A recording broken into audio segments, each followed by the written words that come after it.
sort of follow-on session, what we call a Ripple Town Hall on managing, with some of our friends from Mozilla and Insomniac Games, who will be sharing some of their tips about managing, including how to manage millennials and Gen Ys. We hope that you can join us on October 28th at 1 p.m. Eastern, and we will send details, including a link to the slides and recording of today's presentation, in a follow-up email in a few hours.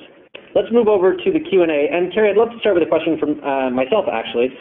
We've been publishing a bunch of stuff on our blog lately at blog.ripple.com about millennials and Gen Ys. And we've had some comments in those posts where people are questioning whether millennials are really that different than the generations that have come before them, or if this is just comparing the young to the old. And we're pretty sure that they're different, but I wondered if you might address that. Yeah, I wondered that same thing when I started seeing some things in the data that was, kind of separating the generations. So the first thing I did was I went back and pulled up, the old Business Weeks or industry magazines as every generation entered the workplace, which was really a hoot for picking up, when the baby boomers came into the workplace, because people were worried about these people that were blowing up buildings coming into the workplace. And then the second thing, there were differences in terms of what people talked about in terms of their concerns for each of those generations coming in.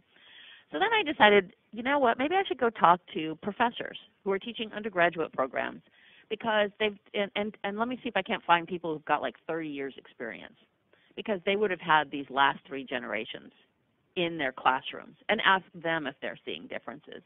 And so I've talked to over 20 professors from around the country. And to a person, they've all said, this generation is really different.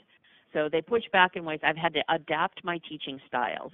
I have to do much more team-based stuff. I have to give much more feedback to them than I've ever had to do with any generation. They're much more technology savvy and